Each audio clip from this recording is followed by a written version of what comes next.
오늘은 창세기 3장 1절로 13절 말씀을 가지고 사람을 찾아오십니다 라고 하는 제목으로 묵상 나눔하도록 하겠습니다. 본문은 사단의 유혹으로 인한 아담과 하와의 타락과 깨어진 관계에 대해서 기록이 되어 있습니다. 1절로 6절에는 뱀의 간교한 유혹에 대해서 나옵니다. 하나님이 만드신 모든 들짐승들 가운데서 가장 간교한 뱀은 하와에게 하나님의 말씀을 의심하게 만들어 선악과를 따먹게 하고 함께 있던 남편 아담에게도 주어서 그도 선악과를 먹게 됩니다. 본문에는 뱀의 간교함이 잘 나타나 있어요. 첫째로 뱀은 하나님의 말씀이 부당한 것처럼 말하고 있습니다. 뱀은 하와에게 하나님이 참으로 동산 모든 나무의 열매를 먹지 말라 하시더냐 물음으로 하와에게 은연중에 하나님의 명령이 부당한 것처럼 느끼도록 만들었습니다. 이 말은 전혀 사실과 다르죠. 하나님께서는 선악과를 제외한 에덴 동산의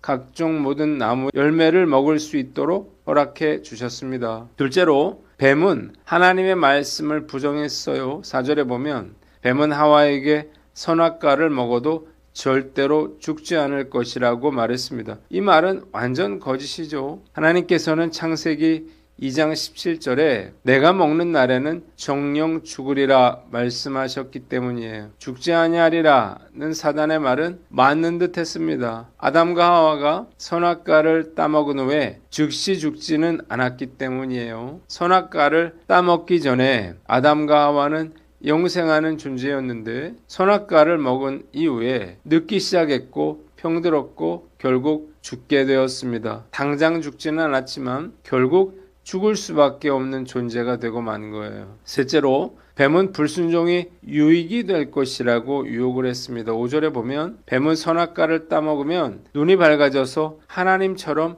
선악을 알게 될 것이라고 하와를 꾀했습니다. 사단의 말은 사실이었어요. 선악과를 따먹은 후 그들의 눈이 밝아져서 선악을 알게 되었기 때문이에요. 왜? 하나님께서는 아담과 하와가 하나님처럼 선악을 알게 되는 것을 막으셨을까요? 그들이 선을 행할 능력 없이 선을 알게 되고 악에 대항할 능력 없이 악을 알게 될 것이기 때문이에요. 그들은 죄로 인해서 끝없이 고통받게 될 것이었습니다. 본문이 우리에게 주는 교훈이 있는데 첫째로 사단에게 속지 말라는 거예요. 사단은 지금도 우리를 유혹하기 위해서 혈안이 되어 있습니다. 사단의 유혹은 그럴듯해 보이고 합리적인 것 같고 달콤하게 들립니다. 우리의 관심사에 딱 맞아요. 소유욕과 허영심을 자극하면서 동시에 우리 안에 불만과 불안과 욕망을 일깨웁니다. 그래서 점점 하나님에 대해서 불만을 갖게 만들고 불순종하도록 부추겨요. 조금씩 벽을 허물다가 결국 일시에 우리를 무너뜨리게 됩니다. 그 결과는 무엇인가요? 죽음이요.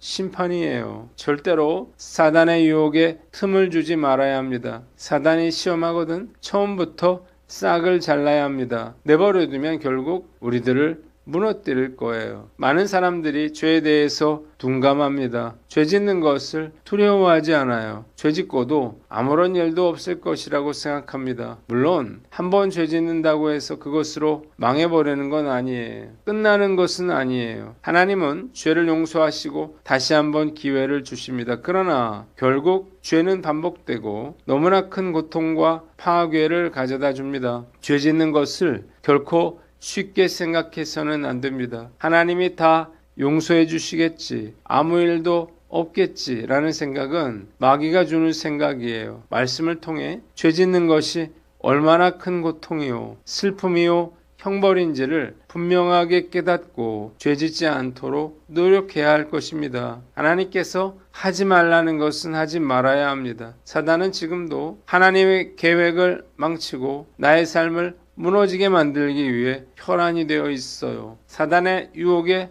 넘어가서는 안 됩니다. 하나님의 말씀대로 사는 삶이 가장 축복받은 삶이라고 하는 사실을 알고 늘 깨어 순종할 것을 다짐해 봅니다. 두 번째, 말씀을 제대로 배우라는 것입니다. 뱀이 아담이 아니라 하와를 유혹한 이유가 무엇인가요? 선악과 명령을 하나님께 직접 들은 사람은 바로 아담이기 때문이에요. 아담은 이 명령을 하나님께 직접 들었기 때문에 쉽사리 유혹에 넘어가지 않았을 것입니다. 반면에 하와는 하나님으로부터 직접 들은 것이 아니라 하와로부터 들었기에 넘어가기가 쉬웠고 뱀은 이 약점을 공격하는 거예요. 사단의 유혹에 대응하는 방법은 정확한 하나님의 말씀과 지식으로 사단을 물리치는 것입니다. 그러나 안타깝게도 하와는 온전한 하나님의 말씀을 알지 못했습니다. 3절에 하와는 만지지 말라고 하나님이 말씀하셨다고 했는데 하나님은 먹지 말라고만 말씀하셨지 만지지 말라는 말은 하지 않으셨습니다. 또한 하와는 그것을 먹는 날에는 정령 죽으리라고 하신 하나님의 말씀을 너희가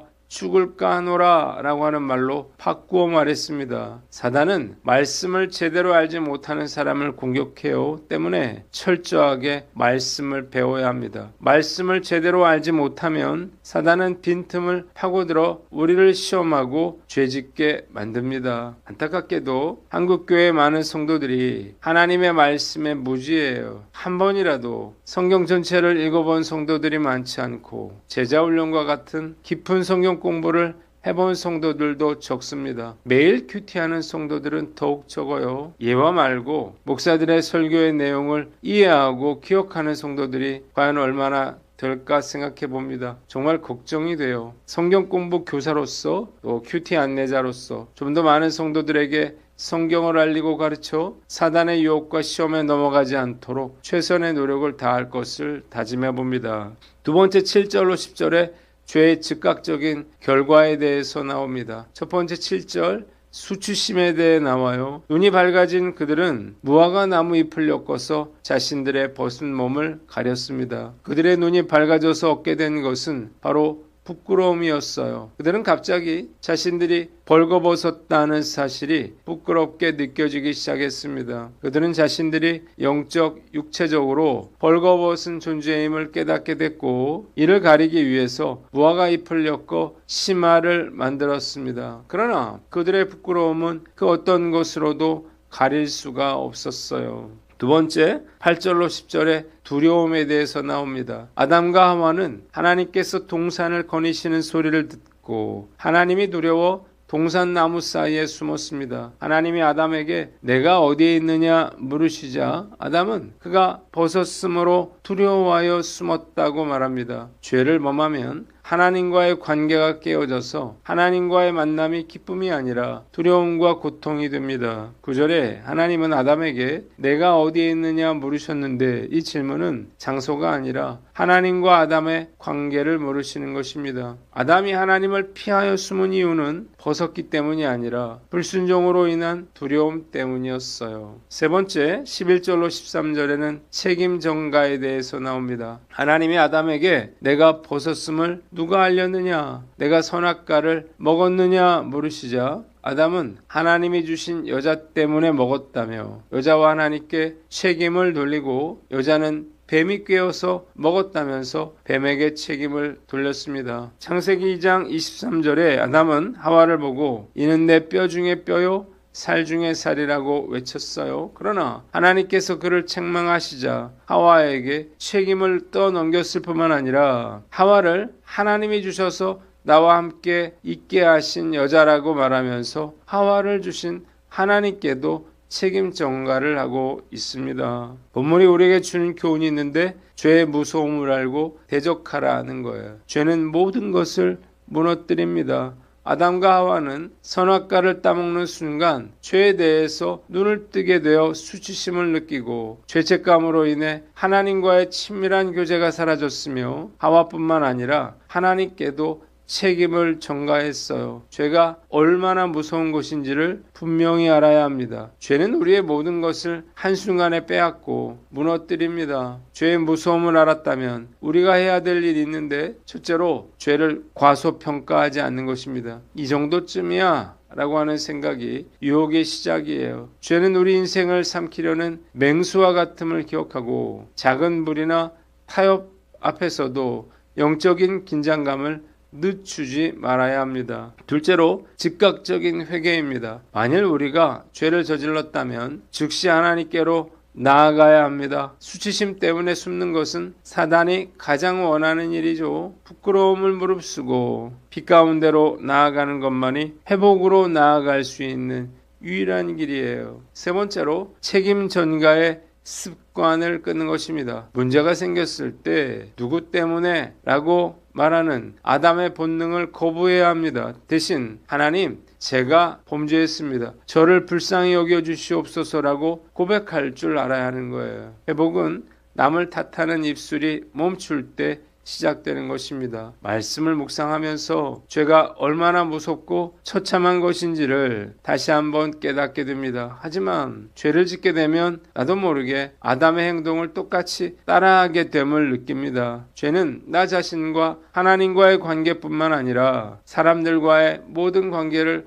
파괴한다 하는 사실을 분명히 알아야 합니다. 본문은 우리가 왜 매일 하나님의 은혜를 구하며 살아야 하는지를 극명하게 보여줍니다. 하나님께서 은혜를 주사 죄와 맞서 싸우게 하시고 죄를 짓더라도 잘 대처하여 고통에서 벗어나고 회복될 수 있기를 다짐해 봅니다. 기도하겠습니다. 하나님 아버지, 사단에게 속지 않게 하여 주시고 말씀을 제대로 배우며 죄의 무서움을 알고 잘 대처하게 하여 주시옵소서.